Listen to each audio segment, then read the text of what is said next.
മക്കയിൽ ബിംബാരാധന നടന്നത് 2 നൂറ്റാണ്ടിന്റെ ഉള്ളിലാ. സയ്യിദ് ഇബ്രാഹിം അലൈഹിസ്സലാം ലഭ്യമായ ചരിത്രമനുസരിച്ച് BC 1997 ജനിച്ച് BC 1822 വഫാത്തായി. പിന്നെ ഇബ്രാഹിമി സംസ്കാരം മക്കായിൽ നിലനിന്നു. മക്കായിൽ അതിന് മാറ്റം ഉണ്ടാകുന്നത് യൂറോപ്യന്മാർ എന്ത് ചെയ്തു എന്നറിയാം. യൂറോപ്യന്മാർ ആ ഏരിയ തന്നെ അവർ സിറിയ പിടിച്ചു. ഇന്നത്തെ ജോർദാന്റെ ഒരു ഏരിയ അവർ പിടിച്ചു, ഹിജാസിന്റെ വടക്ക് ഭാഗം. അവിടുന്നാണ് പിന്നീട് ഈ ബിംബങ്ങൾ വരുന്നത് എങ്ങോട്ട്? മക്കയിലേക്ക്. അതിന് മുമ്പ് മക്കയിൽ ബിംബാരാധന ഇല്ല. ഈ ബിംബങ്ങൾ ആരാണ്? ഈ ബിംബങ്ങൾ ഏത് തന്നെ ഈ യൂറോപ്യൻ ബിംബങ്ങൾ, സ്യൂസ് അടക്കമുള്ള ബിംബങ്ങൾ. ബാലിനെ ഖുർആൻ വിമർശിച്ചിട്ടുണ്ട്. യൂറോപ്യൻ ദേവിമാർക്ക് മുഴുവനും പുരുഷാധിപത്യ പുരുഷനായി നിന്ന ആളാണ് ബാല്. ബാക്കിയൊക്കെ യൂറോപ്യൻ ദേവിമാരാണ്. ആ ദേവിമാരുടെ ഭർത്താവാണ് ബാല്. ബാലിനെ അറബി ഭാഷയിൽ ബഅലി എന്ന് പറയും. ബഅലി എന്നാൽ അറബി ഭാഷയിൽ ഭർത്താവ്. അതാണ് ഹുബാല്. അതിനുവേണ്ടി ഏഷ്യയിൽ ഒരു പട്ടണം ഉണ്ടാക്കി യൂറോപ്യന്മാർ. അതാണ് ബഅലബക്ക്. ബഅലിനെ കുടിയിരുത്തിയ സ്ഥലം ഏതാ? ബാല്. ബാല് എന്നാൽ ആര്? മക്കയിലെ ഹുബാല്. ഹുബാൽ എന്നാൽ ആര്? സ്യൂസ് എന്നാൽ ആര്? King of gods. യൂറോപ്യൻ വിശ്വാസപ്രകാരം കിങ് ഓഫ് ഗോഡ്സ് ആണ്. എല്ലാ ദൈവങ്ങളുടെയും ചക്രവർത്തിയാണ് ആര്? ബാല്, സ്യൂസ്. മെഡിറ്ററേനിയൻ സമുദ്രവും കടന്ന് ഇങ്ങോട്ട് കയറിയപ്പോൾ അതിന് ബാൽ എന്ന് പേരിട്ടു. ബൈബിളിൽ ബാലിനെ വിമർശിക്കുന്ന ഒരുപാട് ഭാഗങ്ങളുണ്ട്, ഖുർആനിലുണ്ട്. അത് യൂറോപ്യന്മാർ ഒളിച്ചു കടത്തിയത് തിന്മയുടെ മൂർത്തിയാണ് ബാല്. അതായത് നമ്മുടെ ഏഷ്യൻ സിവിലൈസേഷനെ, ഏഷ്യൻ സംസ്കാരങ്ങളെയും ഏഷ്യൻ ധാർമ്മിക രീതികളെയും മുഴുവനും അവരില്ലാതെയാക്കി. അവർക്ക് വേറെ രീതിയാണ്. അവരാണ് എല്ലാം നടത്തിയത്. ഉദാഹരണം പറയുക, യേശു ക്രിസ്തുവിനെ നമ്മൾ ക്രിസ്ത്യാനികളും തമ്മിൽ തർക്കമുള്ളത് എന്താ? കുരിശിൽ തറച്ചു എന്ന് ക്രിസ്ത്യാനികൾ. കുരിശിൽ തറക്കാൻ വേണ്ടി പിടിക്കാൻ ചെന്നോ, പക്ഷെ കിട്ടിയില്ല എന്ന് മുസ്ലിങ്ങൾ. പക്ഷെ കുരിശ് വിധിച്ചു എന്ന കാര്യത്തിൽ തർക്കമില്ല. ആരാ കുരിശ് വിധിച്ചത്? പിലാത്തോസ്. അയാൾ ആരാ? ഗ്രീക്കുകാരുടെ ഗവർണർ. അപ്പോൾ അവിടെ നടക്കുന്നത് ആരുടെ ഭരണമാണ്? യൂറോപ്പിന്റെ ഭരണം. ഗ്രീക്കിന്റെ ഗവർണർ ആയിരുന്നു പിലാത്തോസ്. പിലാത്തോസിനെ ജൂതന്മാർ നിർബന്ധിച്ചു.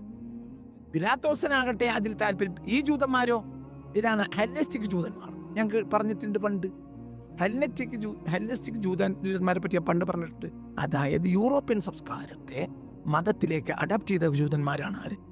അതിനാണ് ഹെല്ലനൈസേഷൻ എന്ന് പറയുക. ഹെലൻ എന്ന് പറഞ്ഞാൽ അത് ഗ്രീക്കിന്റെ മറ്റൊരു പേരാ. അതാണ് ഹെല്ലനൈസേഷൻ, ഗ്രീക്ക് വൽക്കരണം. അത് നേരെ മതത്തിൽ കയറ്റിക്കൂട്ടി. യേശു വരുന്ന സമയത്ത് ജൂതന്മാര് ഹെല്ലനൈസേഷന് വിധേയരായി. അവർക്ക് മോസസിന്റെ, സയ്യിദുനാ മൂസ അലൈഹിസ്സലാത്തു വസ്സലാമിന്റെ സംസ്കാരം അല്ല അന്ന് അവരുടെ സംസ്കാരം. ആരുടെ സംസ്കാരമാണ്? ഗ്രീസിന്റെ സംസ്കാരമാണ്. ഈ ബിംബാരാധനയും ഈ ബാലിന് ആരാധനയും ഒക്കെ അവരും തുടങ്ങി. ഇസ്രായേലിയർ ബാലിന്റെ പിന്നാലെ പോയി നശിച്ചതിനെ കുറിച്ച് ബൈബിളിലുണ്ട്. ആരാണ് ഇസ്രായേലിയർ? ജൂതന്മാർ. ബൈബിളിൽ എത്രയോ സ്ഥലത്തുണ്ട്. നിങ്ങൾ ബാലിന്റെ പിന്നാലെ ഓടുകയാണോ? യഹോവയായ എന്നെ നിങ്ങൾ വിസ്മരിക്കുകയും നിങ്ങൾ ബാലിന് നേർച്ചകൾ സമർപ്പിക്കുകയും ചെയ്യുകയാണോ? യേശു വരുന്നത് വരെയും ജെറൂസലേമിലെ അധികാരം ജൂതന്മാർക്കാണ്. ജെറൂസലേമിലെ വലിയ പള്ളിയിൽ പലിശ കച്ചവടത്തിന് ഇരിക്കും ജൂതന്മാർ. അവരെ ചാട്ടവാറുകൊണ്ട് അടിച്ചിട്ട് ഓടിച്ചു. ആര്? യേശു പൊതുവെ ഒരു പാവാണ്. പക്ഷേ ഇവരെ സഹിക്കാൻ വയ്യ, അടിച്ചിട്ട് ഓടിച്ചു. അപ്പോൾ വലിയ ദേഷ്യം വന്നു ജൂതന്മാർക്ക്. ആരോട്? യേശുവിനോട്. അങ്ങനെ യേശുവിനെ കുരിശിൽ തറക്കാൻ, പിടികൂടി കുരിശിൽ തറക്കാൻ ജൂതന്മാർ നിർബന്ധിച്ചു. ഈ സംഭവങ്ങളൊക്കെ ധാരാളമായി ക്രിസ്തീയ കഥകളിലുണ്ട്. ഇഷ്ടം പോലെ ഉണ്ട് ആ ചരിത്രമൊക്കെ.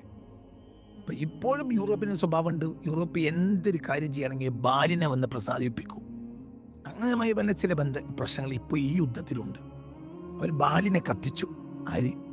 ശ്രദ്ധിച്ചു ആവും, ഇറാനികൾ ബാലിനെ കത്തിച്ചു. അത് ശരിയോ തെറ്റോ എന്നുള്ള ചോദ്യത്തിൽ ഇന്നിപ്പോൾ ഞാനിവിടെ ഇടപെടുന്നില്ല.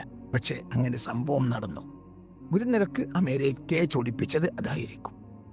അമേരിക്കയുടെ ഏറ്റവും വലിയ ശക്തി കേന്ദ്രമാണ് എന്ത്? ബാല്, അഥവാ സ്യൂസ്, കിങ് ഓഫ് ഗോഡ്സ്. ഇതാണ് മക്കയിൽ ഇന്ന് നിൽക്കുന്ന സംസം കിണറിന്റെ മുകൾ ഭാഗത്തായിരുന്നു ബാലിന്റെ പ്രതിഷ്ഠ. അതവിടുന്ന് നീക്കിയിട്ട് അവിടെ സംസം കുഴിക്കാൻ വേണ്ടിയിട്ട് അബ്ദുൽ മുത്തലിബിന് സ്വപ്നം കാണുക. റസൂലാണ്, വല്യപ്പയാണ്, വലിയ സത്യസന്ധനായ മഹാനാണ് അബ്ദുൽ മുത്തലിബ്. ഞാൻ അബ്ദുൽ മുത്തലിബിന്റെ മോനാണ് എന്ന് അഭിമാനിക്കുന്ന ആളാണ് പുണ്യ റസൂൽ. ഈ അബ്ദുൽ മുത്തലിബ് എന്നവർക്ക് സ്വപ്നം കാണാനുണ്ട്. അതിൻ്റെയും നൂറ്റാണ്ടുകൾക്ക് അനവധി നൂറ്റാണ്ടുകൾ മുമ്പ് സംസം കിണർ വറ്റിപ്പോയിട്ടുണ്ട്. മക്കയിലെ വളരെ മോശപ്പെട്ട ദുഷ്ടജീവിതം കാരണം മക്കക്കാർക്ക് പിൽക്കാലത്ത് ഇബ്രാഹിം നബിക്കും ഇസ്മായിൽ നബിക്കും ശേഷം പിൽക്കാലത്ത് സംസം നഷ്ടപ്പെട്ടു എന്ന് പറഞ്ഞാൽ എവിടെയാണ് സംസം കിണർ എന്ന് പോലും അറിയാത്ത വിധത്തിൽ നഷ്ടപ്പെട്ടു. അവിടുത്തെ ജോഗ്രഫിക്കലും ഹിസ്റ്റോറിക്കലുമായ ഏകദേശ കാര്യങ്ങളെല്ലാം അറിയുന്ന മഹാനായിരുന്നു അബ്ദുൽ മുത്തലിബ് എന്നവർ റഹ്മത്തുള്ളാഹി അലൈഹി. ആ അബ്ദുൽ മുത്തലിബ് എന്നവർ നിങ്ങൾ ചിന്തിക്കണം. അബ്ദുൽ മുത്തലിബ് എന്നവർ ഒരാൾ വന്നിട്ട് രാത്രി സ്വപ്നത്തിൽ വന്ന് പറയുകയാണ് സംസം കുഴിക്കുക.